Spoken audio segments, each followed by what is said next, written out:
بسم اللہ الرحمن الرحیم۔ السلام علیکم ورحمۃ اللہ وبرکاتہ۔ ناظرین، پروگرام قرآن فورم میں ایک نئے موضوع کے ساتھ ایک بار پھر آپ کی خدمت میں حاضر ہیں۔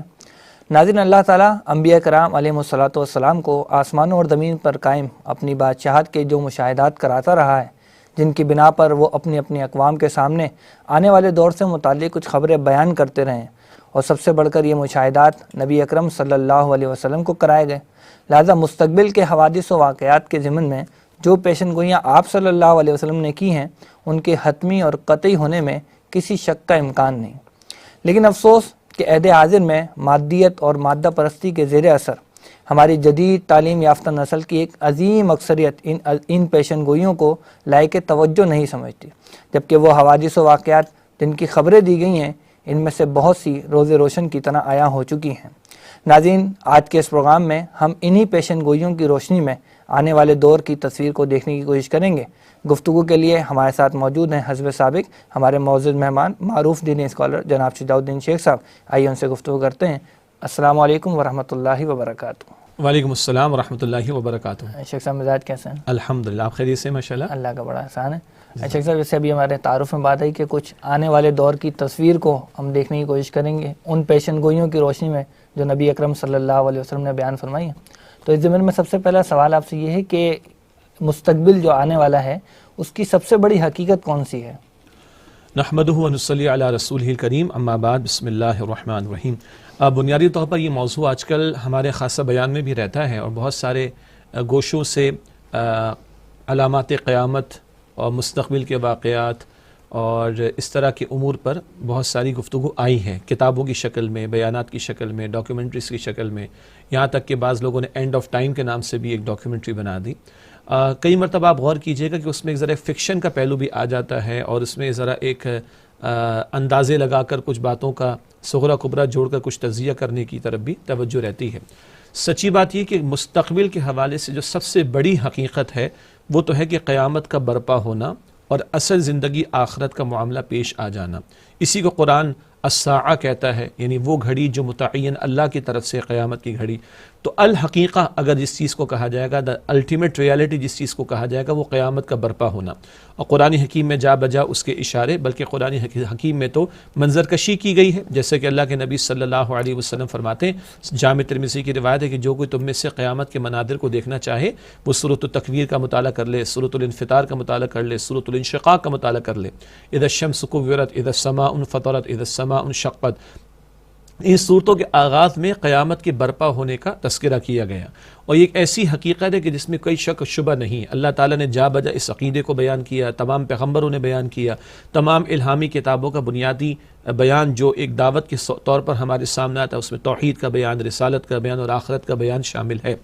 لیکن میں عرض کروں کہ کئی مرتبہ قیامت سے قبل کے حالات پر گفتگو ہونی چاہیے، مگر بہت زیادہ ہو جاتی۔ لیکن جو اصل معاملہ قیامت کے بعد پیش آنے والا ہے، ہمیں اللہ کے سامنے کھڑا ہونا ہے، اپنی زندگی کے بارے میں جواب دینا ہے، کل کے نتائج ہمارے سامنے آنے، اس دنیا میں جو کچھ ہم نے کیا اس کا نتیجہ سامنے آ کر رہے گا، اس حوالے سے بڑی کمی پائی جاتی ہے۔ تو مستقبل کی سب سے بڑی حقیقت جس میں کوئی شک اور شبہ نہیں ہے، اللہ کا کلام جا بجا ذکر کر رہا ہے، لیکن نبی علیہ السلام جا بجا ذکر فرما رہے، وہ قیامت کا برپا ہونا ہے۔ اچھا، یہ جو قیامت ہے اس کے بارے میں ہمیں قرآن مجید میں جیسے آپ نے اشارہ کیا، احادیث مبارکہ میں بہت سی علامات کا تذکرہ جو ملتا ہے، تو اس میں کچھ علامات ایسے لگتا ہے کہ جیسے کچھ متضاد سی ہیں۔ کبھی کہا جاتا ہے کہ سورج مغرب سے طلوع ہوگا، تو کبھی کہا جا رہا ہے کہ زمین سے جانور کا نکلنا ہے۔ تو کیا یہ سب ایک ساتھ رونما ہوں گی یا ان میں کچھ وقفے سے کچھ چیزیں آئیں گی؟ بڑا اہم سوال ہے اور بہت بڑا موضوع بھی اپنی جگہ پر کہ علامات قیامت کا بیان، اشراط الساعہ جسے کہا جاتا ہے احادیث میں۔ دیکھیے، پہلی اصولی بات ہے کہ قرآن حکیم میں تو قیامت کے برپا ہونے کے مناظر کا ذکر ہمیں قرآن بتاتا ہے، آخرت کا ذکر تو ملتا ہے، قیامت کے دن کے حالات اور وہاں کے نتائج۔ البتہ قیامت سے پہلے کے حالات کا زیادہ ذکر وہ احادیث مبارکہ میں آتا ہے، اور ان کو مختلف علماء نے مختلف اعتبارات سے کتابوں میں درج کیا احادیث مبارکہ کی روشنی میں۔ پھر بہت ساری علامات ہیں، بظاہر لگ رہا ہے کہ وہ متضاد ہیں، نہیں، متضاد نہیں ہیں، بلکہ وہ اپنے اپنے موقع پر رونما ہوتی چلی جائیں گی۔ چنانچہ اہل علم نے بنیادی طور پر علامات قیامت کے بیان کو 3 حصوں میں تقسیم کیا ہے۔ ایک کو کہا جاتا ہے علامات بعیدہ، بعید دور کو کہا جاتا ہے۔ ایک کو کہا جاتا ہے علامات متوسطہ، متوسط درمیان کو کہا جاتا ہے، اور ایک کو کہا جاتا ہے علامات قریبہ، یعنی قریب تو بہت واضح لفظ ہے، مراد ہے کہ بعض وہ علامات جو قیامت کے برپا ہونے سے بہت پہلے سامنے آ چکی، بعض وہ علامات جو قیامت کے برپا ہونے سے کچھ عرصہ پہلے رونما ہوں گی، اور بعض وہ علامات جو قیامت کے برپا ہونے سے جسٹ پہلے، یعنی بالکل اس کے قریب قریب برپا ہوں گی یا ظاہر ہوں گی۔ تو کچھ علامات بعیدہ ہیں، ایک ہی میں ذکر کروں، اللہ کے نبی صلی اللہ علیہ وسلم کو مبارک فرمان ہے، صحیح بخاری شریف کی روایت، آپ فرماتے ہیں کہ بعثت انا والساعۃ کہاتین، اور آپ صلی اللہ علیہ وسلم نے اپنا مبارک ہاتھ اور اپنے مبارک ہاتھ کی 2 انگلیاں ملا کر دکھائیں، آپ نے فرمایا کہ میں اور قیامت دونوں بالکل ساتھ ساتھ بھیجے گئے۔ اب آپ اندازہ کریں 14 صدیوں سے زیادہ کا وقت گزر گیا، قیامت تو نہیں آئی جی، لیکن اللہ کے پیغمبر فرمانے کہ میں اور قیامت یوں ساتھ بھیجے گئے۔ پوری تاریخ انسانی کے اعتبار سے جائزہ لیں تو حضور علیہ السلام آخری رسول ہیں، آپ اپنے اعتبار سے اس امت کو تعلیم کر رہے ہیں۔ ایسی کچھ اور علامات ہیں جو حضور علیہ السلام کے عہد میں یا آپ کے فوراً بعد ظاہر ہو چکی ہیں۔ بعض ان کو علامات قریب، ان کو علامات بعیدہ کہا گیا، جو قیامت کے برپا ہونے سے خاصا پہلے رونما ہوں گی۔ کچھ علامات متوسطہ، وہ بعید اور جو قریب کی علامات ان کے درمیانی عرصے میں، اور بعض ہوئے کہ جو آج ہمارے زبان زد عام بھی ہیں اور ہم اپنی نگاہوں کے سامنے ان کو برپا ہوتا ہوا بھی دیکھ رہے ہیں، ظاہر ہوتا ہوا بھی دیکھ رہے ہیں۔ مثلا اللہ کے نبی صلی اللہ علیہ وسلم نے فرمایا تھا کہ شراب کی کثرت کا معاملہ اور گانے باجے کی کثرت کا معاملہ، اسی طریقے پر آپ نے فرمایا تھا کہ قوم کے رذیل یعنی ذلیل ترین افراد قوموں کے جو ہے وہ حکمراں بن جائیں گے۔ اسی طرح آپ علیہ السلام نے فرمایا، جس حدیث کا مفہوم حاصل اس کا یہ ہے کہ ایسی بیٹیوں کا پیدا ہونا جو ماؤں پر ایسے حکم چلائیں کہ جیسے ایک مالکن اپنی کنیز پر جو ہے وہ حکم چلایا کرتی ہے۔ اسی طرح سپاہیوں کی کثرت ہو جانا، یہ تو آج سمجھ میں آ رہی ہے کہ ہر چھوٹا بڑا آفیسر ہوتا ہے اور اس کے ساتھ ایک جو ہے وہ سائرن بجاتی ہوئی گاڑی، پروٹوکول چل رہا ہوتا ہے، بالکل صحیح لفظ آپ نے استعمال فرمایا۔ عورتوں کا بالکل مردوں کے شانہ بشانہ آ کر تجارت کے اندر کھڑا ہو جانا، یعنی بالکل شانہ بشانہ، اور وہ اپنی اصل ذمہ داری کو جو ہے وہ فراموش کرتے ہیں۔ زنا کی کثرت کا معاملہ ہو جانا، بعد والے پچھلے نیک لوگوں کے بارے میں لان تان کرنا شروع کر دیں، آج ہم اپنے نگاہوں کے سامنے اس طرح کی باتیں دیکھ رہے ہیں۔ ایسی بہت ساری علامات، میں نے کچھ کا اشارہ کیا کہ جن کا ذکر ہمیں احادیث مبارکہ میں ملتا ہے، ان کو علامات متوسطہ کہا گیا، درمیانی دور کی علامات۔ اور کچھ علامات جو قیامت کے برپا ہونے سے کچھ عرصے قبل ہی ان کا ظہور ہوگا، جیسے کہ صحیح مسلم شریف کی روایت میں 10 بڑی بڑی علامات کا ذکر آتا ہے، جن میں دجال کا ظہور ہونا، اس کا نکلنا، سیدنا عیسیٰ علیہ السلام کا نزول ہونا، دجال کا عیسیٰ علیہ السلام کے ہاتھوں قتل ہونا، اسی طرح زمین پہ 3 مقامات پر خسف کا ہونا، دھسا دیے جانے کا معاملہ ہونا، اور ایک دابۃ الارض، زمین سے ایک بہت بڑے جانور کا نکلنا، لوگوں سے وہ کلام کرے گا، سورج کا مغرب سے طلوع ہونا، یہ بڑی بڑی علامات ہیں جو قیامت سے کچھ عرصے قبل جو ہے وہ رونما ہوں گی۔ تو یہ ہے جو احادیث مبارکہ کی روشنی میں علامات بعیدہ، متوسطہ اور قریبہ کو اہل علم نے بیان فرمایا۔ جزاک اللہ۔ اچھا شیخ صاحب، ہمیں انہی جو پیشن گوئیاں کی گئی ہیں ان میں یہ بھی نظر آتا ہے کہ دین کے غلبے کی بھی بشارتیں ہمیں بعض احادیث میں مثبت انداز میں ملتی ہیں، تو کچھ لوگوں کا یہ خیال ہے کہ یہ وہ بشارتیں ہیں کہ جو پوری ہو چکی، گویا دور خلافت راشدہ جو تھا یا بعد میں جو بھی اسلام کا ایک سنہرا دور رہا ہے اس میں یہ سب پورا ہو چکا، اب ایسا کچھ ہونے والا نہیں ہے، تو یہ صحیح بات ہے یا اس میں؟ یہ بات درست نہیں ہے، کیونکہ جب وہ حضرات یہ تو بیان کر رہے ہیں نا احادیث مبارکہ میں بشارات کا ذکر ہے، اس کا یہ مطلب تو واضح ہو گیا کہ احادیث کو تو مان رہے ہیں نا، الحمدللہ۔ کچھ لوگ تو ہے نا جو سرے سے حدیث رسول کا انکار کرتے ہیں، تو بات ہی مختلف ہو جائے گی۔ تو وہ حضرات یہ کہتے ہیں جو بشارات حضور علیہ السلام نے عطا فرمائی تھی وہ پوری ہو چکی، حضور کے اپنے عہد مبارک میں سرزمین عرب پر اللہ کا دین غالب ہوا، اور حضور علیہ السلام کے تشریف لے جانے کے بعد خلفائے راشدین کے دور میں کم و بیش آدھی دنیا پر مسلمانوں کی حکمرانی اللہ کی توفیق سے قائم ہوئی۔ اب سوال ہے کہ جو بشارات عطا کی گئیں وہ صرف حضور علیہ السلام کے عہد اور خلفائے راشدین کے عہد مبارک کے متعلق ہیں یا اس کے بعد بھی؟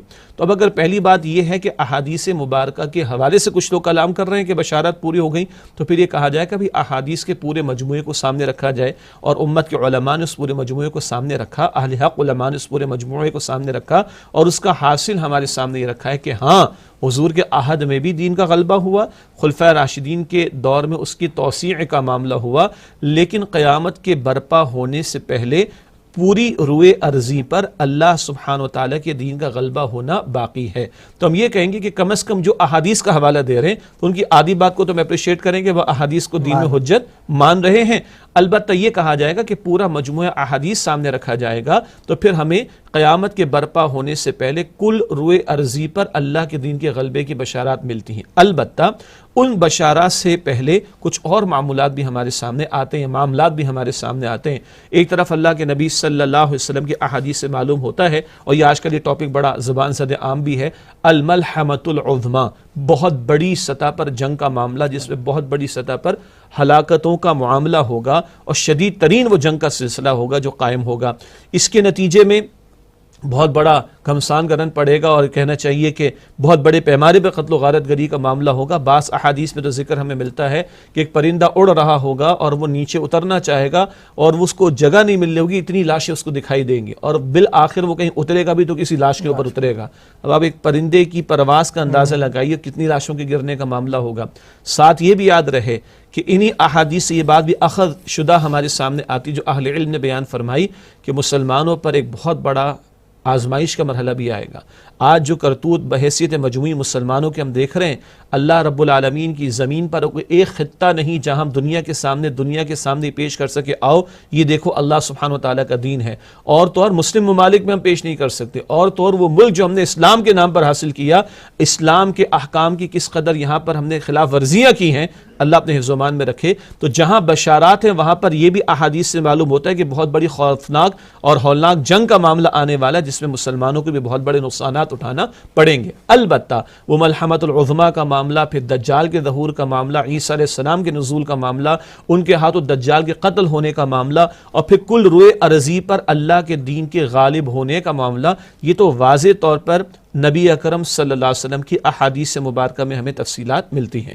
اچھا شیخ صاحب، یہ جو بھی آپ بیان کر رہے تھے کہ کل روئے ارضی پر، تو یہ اس کی کوئی دلیل ہے ہمارے پاس کہ یہ کل روئے ارضی پر یہ سارا معاملہ ہوگا؟ جی بہت اچھا سوال ہے، اور ظاہری بات ہے کہ ایک طرف تو وہ لوگ ہیں نا کہ جو شاید محض عقل کو معیار سمجھتے ہیں۔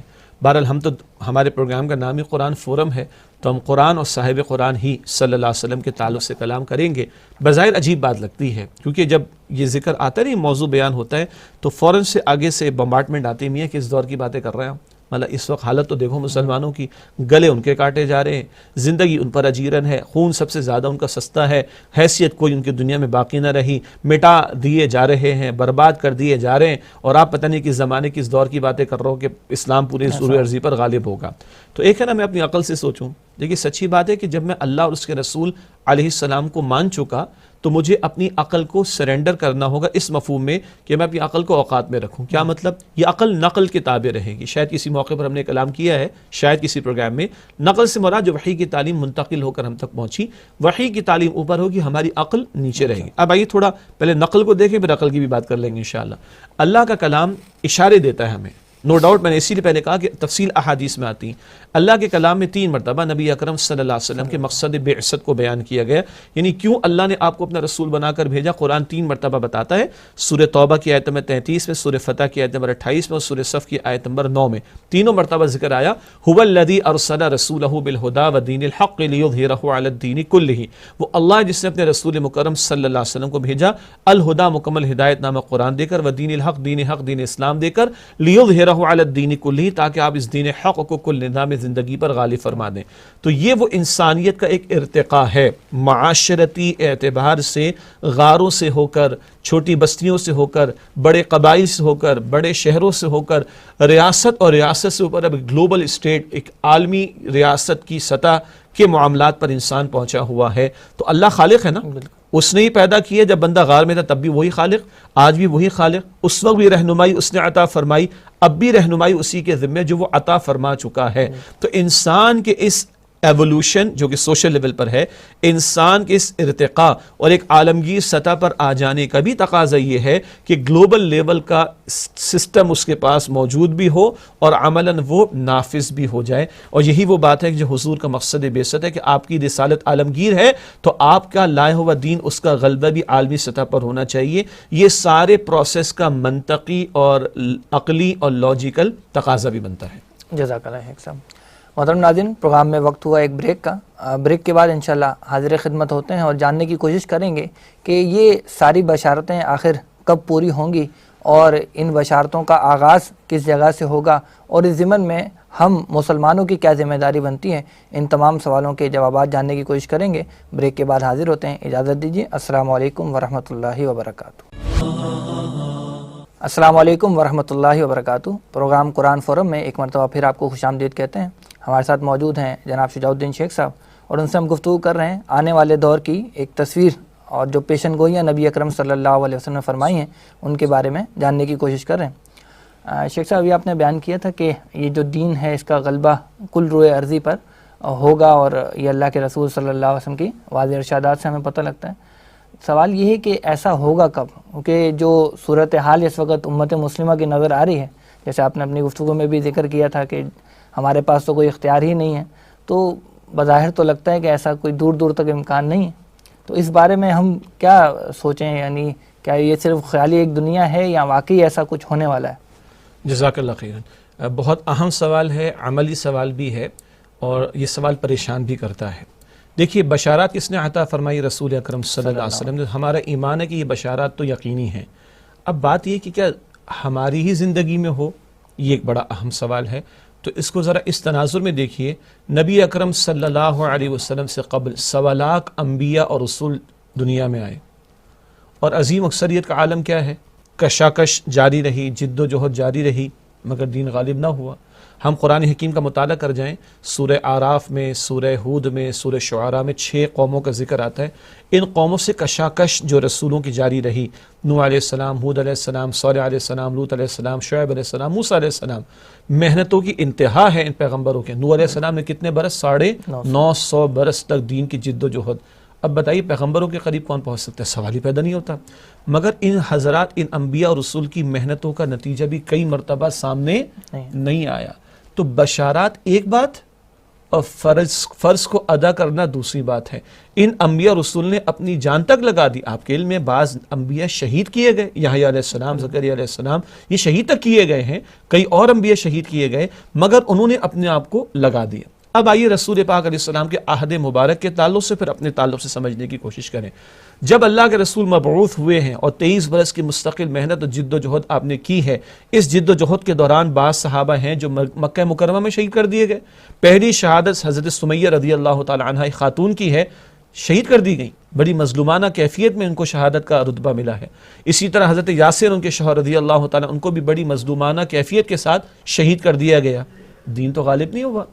آ جائیے مدنی دور میں، غزوہ احد سجا ہوا ہے میدان، حضور کے دندان مبارک شہید ہو رہے ہیں، حضور کا خون اطہر بہ رہا ہے، حضرت مصعب بن عمیر شہید کیے جا رہے ہیں، حضرت امیر حمزہ رضی اللہ تعالیٰ شہید کیے جا رہے ہیں، 70 صحابہ رضی اللہ تعالیٰ عنہم اجمعین شہید کر دیے گئے۔ دین تو غالب نہیں ہوا، مگر یہ سب کامیاب ہیں۔ کیوں؟ یہی کچھ تو لگانے کو تھا، اور جان کے بعد ہے کیا جو بندہ لگا سکے، تو ان کا اجر تو اللہ تعالیٰ کے ہاں محفوظ ہو جائے گا۔ ہاں، بعض صحابہ کرام، بلکہ کئی صحابہ کرام نے اپنی آنکھوں کے سامنے فتح مکہ کو دیکھا، اللہ تعالیٰ نے عطا فرما دی۔ اس کے بعد آپ کہیے کہ آج کے عہد کے اعتبار سے ہم بات کریں تو بشارتیں تو حضور کی موجود ہیں، ان پر ہمیں کوئی شک بھی نہیں۔ جس کے دل میں شک آئے وہ اپنے ایمان کی خیر منائے۔ ہمارا یقین ہے کہ یہ ہو کر رہے گا، لیکن اصل بات یہ ہے کیا میری زندگی میں ہو، کچھ پتہ نہیں۔ میری تو اپنی زندگی کے اگلے لمحے کی کوئی شیورٹی نہیں ہے۔ تو میرا اصل مسئلہ نعمان صاحب یہ نہیں کہ میرے سامنے غالب ہوتا ہے کہ نہیں ہوتا دین، میرا اصل مسئلہ ہے کہ اس دین کے غلبے کے لیے جو کچھ میں کر سکتا ہوں، جو میں اپنا حصہ ڈال سکتا ہوں، جو میں اپنی محنت لگا سکتا ہوں، جو اپنے آپ کو کھپا سکتا ہوں، کیا میں وہ کام کر رہا ہوں کہ نہیں کر رہا۔ ایک اور انداز سے اس کو سمجھنے کی کوشش کیجئے۔ عبداللہ بن ابی کون تھا؟ منافقین کا سردار، کلمہ پڑھتا تھا نا، لیگلی کہاں شامل تھا؟ مسلمانوں کی جماعت میں۔ جب دین غالب ہو گیا، کیا عبداللہ بن ابی بھی کامیاب ہوا؟ وہ کامیاب نہیں، اس نے اپنا حصہ نہیں ڈالا۔ حضرت سمیہ شہید ہو گئی، حضرت یاسر شہید ہو گئے، حضرت مصعب شہید ہو گئے، حضرت امیر حمزہ شہید ہو گئے رضی اللہ تعالی عنہ اجمعین۔ دین تو غالب نہیں ہوا، مگر وہ کامیاب ہو گئے۔ معلوم ہوا کہ اصل مسئلہ میرا اپنا ہے۔ دین غالب ہوگا یہ ایک بشارت ہے، مگر دین مجھ سے کہتا ہے، اللہ کا کلام مجھ سے کہتا ہے سورہ شورى کی آیت نمبر 13 میں، اقیموا الدین، دین کو قائم کرنے کی جد و جہد کرو، ولا تتفرقوا فیہ، اس بارے میں کسی تفرقے میں مبتلا نہ ہو جاؤ۔ قرآن ہمیں بشارت دیتا ہے سورہ صف کے آخر میں آیت نمبر 14 میں، یا ایھا الذین آمنوا کونوا انصار اللہ، اے ایمان والو اللہ سبحانہ وتعالیٰ کے مددگار بن جاؤ۔ تو مجھے اپنا حصہ ڈالنا ہے۔ اگر میری زندگی میں دین غالب نہ بھی ہوا تو میں اگر اپنا حصہ ڈال رہا ہوں میں اپنی اصل زندگی آخرت میں کامیاب ہو جاؤں گا، اور اگر دین غالب ہو گیا اور میں نے اپنا حصہ نہیں ڈالا، اللہ میری حفاظت فرمائے میں ناکام ہو جاؤں گا۔ تو اصل مسئلہ یہ نہیں کہ غالب ہو رہا ہے کہ نہیں ہو رہا، اصل مسئلہ یہ ہے کہ میں اپنی ذمہ داری کو بحیثیت امتی نبی اکرم علیہ السلام کی بحیثیت امتی ادا کر رہا ہوں یا نہیں کر رہا۔ جزاک اللہ۔ شیخ صاحب یہ بتائیے کہ جو کل روئے ارضی پر دین نے غالب ہونا ہے، آخر کوئی تو نقطہ آغاز ہوگا، جی کہیں سے تو آغاز ہوگا اس غلبہ دین کی اصل منزل کی طرف جانے کا، تو آپ کی نگاہ میں وہ کون سا مقام یا کون سی جگہ، کون سا خطہ ایسا ہوگا جہاں سے ایسا ہو سکتا ہے؟ دیکھیے اس کے دو جوابات ہیں، ایک جواب ذرا جذباتی ہے اور دوسرا تھوڑا معقولیت کے قریب ہوگا۔ جذباتی جواب ہے کہ اس کا آغاز میری ذات سے ہوگا، صحیح، اس کا آغاز میری ذات سے ہوگا، یعنی میری ذات سے میری مراد یہ ہے کہ میں اللہ کو مانتا ہوں، میں اللہ کے رسول علیہ السلام کو مانتا ہوں، اس نتیجے میں اب میری ذمہ داری کہ میں اللہ کی نمائندگی کروں، رسول اللہ علیہ السلام کی نمائندگی کروں، اس وجود پر اللہ کے دین کو غالب کرنے، اس دین کی دعوت دینے اور اس دین کے غلبے کی جد و جہد میں اپنا حصہ ڈالوں۔ یہ آغاز ہر بندہ مومن اور ہر امتی نے اپنی ذات سے کرنا ہے، لیکن بہرحال ہم کمزور ہیں، ہم چاہتے ہیں ذرا بڑا بھی کوئی کینوس ہمارے سامنے آنا چاہیے۔ تو اگر اس وقت معلوم تاریخ اس وقت دنیا کی ہم دیکھیں تو ہمیں ایک ہی ملک نظر آتا ہے جو اسی نظریے پر کھڑا ہوا۔ دنیا میں 57 مسلم ممالک ہیں، لیکن ان میں سے کسی کے نام میں اسلام کا لفظ نہیں لگا ہوا، حتیٰ کہ سعودی عربیہ جہاں مکہ مکرمہ، مدینہ شریف، حرمین شریفین وہ ہماری جان ہے، ٹھیک ہے، وہ ہماری محبت کا مرکز و محور ہے، لیکن اس پورے ملک کا نام کیا ہے؟ المملکۃ السعودیۃ العربیہ، سعود سے وہ خاندان کی طرف اشارہ، عربیہ سے زبان کی طرف اشارہ، اس کے نام میں بھی اسلام نہیں لگا ہوا۔ مکہ حرمین شریف ہے ہماری جان، ہاں، لیکن اس ملک کا ٹوٹل نام، اس کے نام میں لفظ اسلام نہیں، ایک ملے گا آپ کو، وہ کون سا ہے؟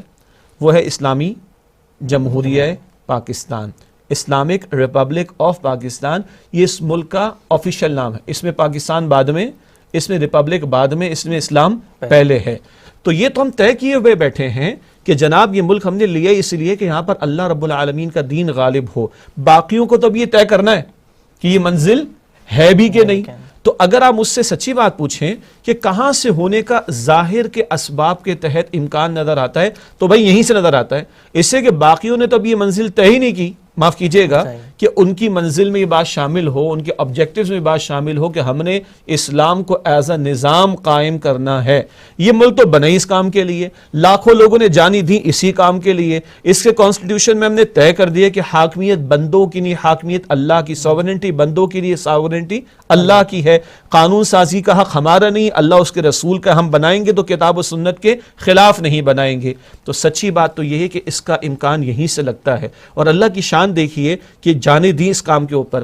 یہ الگ بات ہے کہ 70 سال میں ہم نے کئی مرتبہ اللہ کو ناراض کیا ہے، اللہ رب العالمین اور اس کے رسول علیہ السلام کے واضح احکامات کی خلاف ورزی کی، مگر اللہ دیکھیے اللہ معاف کرتا ہے، اللہ بچا لیتا ہے، اللہ نکال لے جاتا ہے، چھپڑ پھاڑ کر اس نے ہمیں ایٹمی صلاحیت بھی عطا فرما دی، مضبوط پیشہ ور فوج بھی، پیشہ ورانہ صلاحیت کی حامل فوج بھی ہمیں عطا کر دی، یہاں دین کا جذبہ بھی ہے۔ اگر آپ امت کی 14 صدیوں کی تاریخ کو دیکھیں تو 1000 برس جو امت کے اول گزرے، ہمیں عالم عرب میں اور دیگر علاقوں میں مجددین اور دین کے حوالے سے عظیم ترین جد و جہد کرنے والے افراد دکھائی دیتے ہیں، مگر پچھلے 300-400 برسوں کو اگر ہم دیکھیں تو حضرت امام شاہ ولی اللہ رحمۃ اللہ علیہ، حضرت مجدد الثانی رحمۃ اللہ علیہ، اور بعد میں دیگر حضرات اور دیگر بزرگان دین، ایک کثرت سے آپ کو پچھلی 3-4 صدیوں میں افراد اسی خطے میں نظر آتے ہیں۔ تو یہ ہمارا ورثہ ہے، ملک اسلام کے نام پر لیا، اور جذبات بھی دین کے اعتبار سے آپ کو اس ملک میں سب سے زیادہ ملیں گے۔ آپ دیکھ لیجئے نا، جنرل مشرف تک کو ماننا پڑا کہ دنیا میں سب سے بڑی NGO کون سی ہے؟ وہ مدارس ہیں، اور جس کی بہترین مثال پاکستان کے اندر 1% گورنمنٹ سے نہیں ملتا، اور اتنا بڑا سیٹ اپ مدارس کا موجود ہے۔ یعنی یہ ڈیبیٹ الگ کہ وہاں پہ کن کن حوالوں سے اصلاحات کی ضرورت ہے، مگر جنرل مشرف کو ماننا پڑا۔ اسی طریقے سے علمی اعتبار سے آبیاری دیکھیے، تبلیغ کے اعتبار سے آبیاری دیکھیے، قرآن کی خدمت کے اعتبار سے آبیاری دیکھیے، جہاد کے نظریات اور جذبات کے اعتبار سے آبیاری دیکھیے۔ یہ زمین اللہ کا شکر ہے بڑی زرخیز اس معنی میں۔ یہ الگ بات ہے ان سارے پہلوؤں کی قدر نہیں کر رہے تو یہ ہماری ناقدری کی سزائیں ہمیں مل رہی ہیں، ورنہ عالم اسباب کے تحت اس خطے کا امکان بھی محسوس ہوتا ہے۔ بلکہ مجھے اجازت دیجیے، قرض اور فرض اسی ملک کے افراد پر ہے، اسے کہ ہمارے بزرگوں نے جانیں اگر دی تھی تو اسلام کے نام پر دی تھی۔ اللہ خطہ عطا فرما دے جہاں تیرے دین پر عمل درآمد بھی کر سکے اور نافذ کر کے دنیا کے سامنے پیش کر سکے۔ یہ تو بڑی اچھی بات ہو گئی کہ پاکستان ہی سے آغاز ہو، لیکن کیا یہ خود ہی ہو جائے گا یا کچھ پاکستانیوں کو اس کے لیے کرنا بھی پڑے گا کچھ؟ جی، وقت فرصت ہے، کہاں کام ابھی باقی ہے، نور توحید کا اتمام ابھی باقی ہے۔ ظاہری بات ہے خود سے تو میرا گھر نہیں بنتا، خود سے تو آپ کی میری ایک مہینے کی سیلری جیب میں اکاؤنٹ میں نہیں آتی، خود سے تو میرا بچہ اسکول میں پاس نہیں ہوتا، خود سے جو ہے میرے پیٹ میں 2 روٹی کے نقمے نہیں جاتے، تو خود سے اللہ کا دین غالب ہو جائے کیسے ممکن ہے؟ اس دین کی جد و جہد میں نبی اکرم علیہ السلام کا مبارک ترین خون اللہ کی راہ میں بہہ رہا ہے۔ ہاں، اس مبارک جد و جہد میں حضور 3 برس کی قید برداشت کر رہے ہیں۔ اس مبارک جد و جہد کے دوران حضور نے پتھر تک کھائے۔ اس مبارک جد و جہد کے دوران حضور نے جو ہے وہ روتی آنکھوں سے بیت اللہ کو الوداع کہا۔ اس مبارک جد و جہد کے دوران 70 صحابہ کے لاشیں حضور نے احد کے میدان میں دیکھے۔ اس مبارک جد و جہد کے دوران حضور نے اپنے پیٹ پر پتھر باندھے۔ اس مبارک جد و جہد کے دوران حضور نے 259 صحابہ کی جانوں کے نذرانے پیش کیے۔ تو کیا آج گھر بیٹھے ہو جائے گا؟ یہ سوال ہی پیدا نہیں ہوتا۔ ہمیں اٹھنا ہوگا، ہمیں اٹھنا ہوگا، قدر کرنی ہوگی، اللہ اور اس کے رسول سے کیے گئے وعدوں کا ایفا کرنا ہوگا۔ ہمارے اندر اب کوئی طلب و تڑپ پیدا کرنی پڑے گی، اپنے چھوٹے چھوٹے گروہی اور مسلکی اختلافات کو نیچے ہی رکھنا پڑے گا، اللہ کا دین اس کو ہمیں اوپر کرنا پڑے گا۔ اللہ کہ اور اس کے رسول علیہ السلام کے ساتھ جو ہم نے عہد کی ہے اس کی پاسداری کرنی پڑے گی، اپنے باپ دادا کی قربانیوں کی لاج رکھنی پڑے گی، اپنے علم دین میں اضافہ تو کریں، دین ہے کیا، دین چاہتا کیا، اس کا بھی معلوم کرنا پڑے گا۔ پھر اجتماعیت اختیار کر کے اللہ کے دین پر عمل کرنا اور اس کی دعوت پیش کرنا ہوگی۔ پھر اجتماعیت کو اور آگے بڑھا کر کبھی تحریک چلی تھی ہندوستان میں پاکستان کے قیام کے لیے، تو اب کوئی تحریک چلے پاکستان میں شریعت کے نفاذ کے لیے، اس کے لیے گراؤنڈز ہمارے پاس موجود ہیں، اس کے لیے ہمارے پاس محنت کرنے کے لیے فورمز اویلیبل ہیں۔ بات وہ ہے کہ تیرا ہی نہ جی چاہے تو باتیں ہزار ہیں، تو ویر دیر از اویل دیر از اوے والی بات ہے۔ تو ہم اپنے علم دین میں اضافہ کریں، اپنے اس 5.5-6 فٹ کے وجود پر اولاً دین کے احکام کو نافذ کرتے جائیں، اجتماعیت اختیار کر کے دین کی دعوت کا عمل اس کو تیز کریں، اور اجتماعیت اختیار کر کے دین کے غلبے کی جد و جہد کو آگے بڑھائیں۔ اللہ ہمارے حکمرانوں کو توفیق دیتے۔ ریاست مدینہ کا نام تو لیا بھائی، اب وہ کہاں گئے ریاست مدینہ، کہاں گئے اس کے مقاصد، ذرا ریویو کر لو۔ اللہ ان کو توفیق دیتے، اگر یہ اس قابل نہیں، اللہ کوئی اور ہمیں عطا فرما دے جو اللہ کا خوف رکھنے والے ہوں۔ اور آخری بات عوام سے ہم کہیں گے، پہلے بھی ہم کہتے رہے کہ بھائی اپنے حقوق کے لیے سب لوگ کھڑے ہوتے ہیں، پیٹرول کی قیمتیں کم کروانے کا معاملہ، گیس کی قیمتیں کم، اب تو گیس مل ہی نہیں رہی، معاف کیجیے گا۔ اگر ہم ان کے لیے کھڑے ہو جاتے ہیں، بجلی کے لیے کھڑے ہو جاتے ہیں، پانی کے لیے کھڑے ہو جاتے ہیں، اپنے سیاسی لیڈروں کے لیے کھڑے ہو جاتے ہیں، تو یار اللہ کا دین سوتیلا ہے، یتیم ہے، مظلوم ہے کیا؟ اس دین کے لیے کوئی کھڑا ہونے کو تیار نہیں۔ اپنے سیاسی لیڈروں کی شان میں گستاخی ہو جائے ہم شہروں کو جلا دیتے ہیں، اپنے سیاسی لیڈروں پر بات آ جائے ہم پورے میڈیا پر آ کر جو ہے وہ دمنگ قسم کی باتیں کرنا شروع کر دیتے ہیں۔ کوئی ہے جو اللہ کے دین کو تھامنے کے لیے کھڑا ہو؟ سود کے دھندے کو جاری رکھ کر اللہ اور اللہ کے رسول سے جنگ کی جا رہی ہے، کوئی ہے جو کھڑا ہو کر اس کے خلاف آواز بلند کرے؟ بے حیائی کا طوفان جاری و ساری کر کے اللہ کے غیظ و غضب کو دعوت دی جا رہی ہے، کوئی ہے جو کھڑا ہو؟ دنیا جہاں کی باتیں کروا لو، دین کے لیے بات کرنے کو تیار نہیں، دین کے نفاذ کے لیے بات کرنے کو تیار نہیں۔ تو بھائی کھڑا ہونا پڑے گا، کھڑا ہونا پڑے گا۔ کھڑے ہونے سے مراد ہم توڑ پھوڑ کی بات نہیں کرتے، ہم جو ہے وہ لوگوں کے املاک جلانے کی بات نہیں کرتے، ہم کوئی اسلحہ اٹھانے کی بات نہیں کرتے، ہم تو کہتے کھڑے ہو اللہ کے حق کے مطالبے کے لیے۔ افسوس سے کہنا پڑتا ہے، ڈوب مرنے کا مقام ہے کہ ہم یہ مسلمان ہو کر کہیں کہ یار اللہ کے حق کے لیے کھڑے ہو جاؤ۔ کیا مطلب ہے اللہ کا حق؟ زمین اللہ کی ہے، اس پر اللہ کا حکم نافذ ہونا چاہیے۔ ملک اللہ کے نام پر لیا تو ملک میں قانون اللہ کا ہونا چاہیے۔ سب باتوں کے لیے ہم سڑکوں پر آ گئے، سب باتوں کے لیے ہم نے محنتیں کر لی، ایک اللہ کا دین ہی رہ گیا ہے جس کو ہم نے مظلوم بنا ڈالا معاذ اللہ، کہ اس کے لیے کوئی کھڑا ہونے کو تیار نہیں۔ تو یہ کرنا پڑے گا بھائی، یہ کرنا پڑے گا، اور جواب دینے کا اللہ سبحانہ و تعالیٰ کو، تم کاہے کے امتی تھے، تم نے کاہے کا اسلام قبول کیا تھا، کہاں تھا تمہارا جوش و جذبہ جب اللہ کا دین مٹا ہوا تھا، جب دین کے اوپر آنچ آئی ہوئی تھی، کہاں تھے تم، کہاں تھا تمہارا ایمان، کہاں تھے تمہارے شب و روز، کہاں تھی تمہاری محنتیں؟ وہ جو کہا کہ خاص ہے خاصان رسول وقت دعا ہے، امت پہ تیری آ کے آج جب وقت پڑا ہے، وہ دین جو بڑی شان سے نکلا تھا وطن سے، پردیس میں آج غریب الغربا ہے۔ شیخ صاحب یہ بتائیے گا کہ یہ کوئی 1-2 دن یا چند ہفتے کی محنت ہے، یا یہ کوئی بڑا لمبا عرصہ چلنے والی محنت ہے؟ دیکھیے بات تو واضح ہے، یہ ظاہری بات ہے کہ یہ صدیوں کے معاملات ہوا کرتے ہیں، یہ 1-2 دن میں ہونے والا کام نہیں ہے۔ قرآن نے تو ہمیں آخرت کے تعلق سے ایک بات سمجھائی، سورۃ الانشقاق میں لَتَرْكَبُنَّ طَبَقًا عَنْ طَبَقٍ، تم درجہ بدرجہ آگے بڑھو گے۔ یہ تو ہے آخرت کے تعلق سے، ٹھیک ہے، لیکن اس دنیا میں بھی ہم کو جب کام شروع کرتے ہیں تو ایک دن میں تو کام نہیں ہوتا، ایک دن میں پاکستان نہیں بنا، ایک تحریک برپا ہوئی نا، جذبات کو ابھارا گیا۔ اقبال کی شاعری ہے، پھر عوام کو موبلائز کیا گیا، قائد اعظم کی بھی محنت ہے، مسلم لیگ کی محنت ہے، علماء کی محنت ہے، عوام کی محنت ہے، جانیں دی ہیں، خون دیا لوگوں نے، اپنے گھروں کو مٹوایا ہے، اپنے گھروں کو قربان کیا ہے، لوگ اپنی املاک کو، مہنگی ترین املاک و جائیدادوں کو چھوڑ کر نکلے ہیں، اس کے بعد جا کر اللہ تعالیٰ نے پاکستان ہمیں عطا فرمایا۔ ایک دن میں نہیں ہوگا، ایسے نہیں کہ آج ہم تقریر کریں، کل کچھ لوگوں کے دل میں جذبہ پیدا ہو جائے، پرسوں جائے پاکستان میں اسلام نافذ ہو جائے، ایسا تو نہیں ہے۔ ایسا ہوتا تو اللہ کے رسول سے بڑھ کر کون ہوتا صلی اللہ علیہ وسلم، ایک دن میں ہو جاتا۔ اللہ اپنے رسول کی لاج نہ رکھتا، لیکن اللہ نے اپنے رسول کو میدان میں اتارا، اللہ نے اپنے رسول کا خون بہنے دیا۔ عجیب بات ہے، حساس نکتہ ہے، اللہ کے رسول کا خون بہنے دیا، اللہ کے رسول کا خون طائف میں، اللہ کے رسول کا خون احد کے میدان میں اللہ نے بہنے دیا۔ کیوں؟ کل امتی کھڑے ہو کر یہ نہ کہیں جی بڑی مشکل آ رہی ہے، نتائج سامنے نہیں آ رہے، وہ بھائی نتائج سے بے پرواہ ہو کر، نتیجہ تو اللہ کے ہاتھ میں ہے، مگر ہم نے اپنا حصہ ڈالنا ہے۔ تو لوگوں کی ذہن سازی بھی ہے، پھر اس قدر فتنے ہیں، نفس کی شرارتیں ہیں، شیطان کے حملے ہیں، باطل کا غلبہ ہے، مادہ پرستی کا دور ہے، ایسے ماحول میں یہ باتیں کرنا بڑا آسان کام تھوڑے ہی، مشقتیں ہیں۔ تو آج ہو کل ہو اللہ بہتر جانے، مگر درجہ بدرجہ یہ کام آگے بڑھے گا۔ 23 برس تو حضور کو لگے صلی اللہ علیہ وسلم، اب اگر ہمیں 2 صدیاں اور 30 سال اور بھی لگ جائیں تو کوئی بڑی بات نہیں ہوگی، مگر ہم نے آج اپنا حصہ ڈالنا ہے۔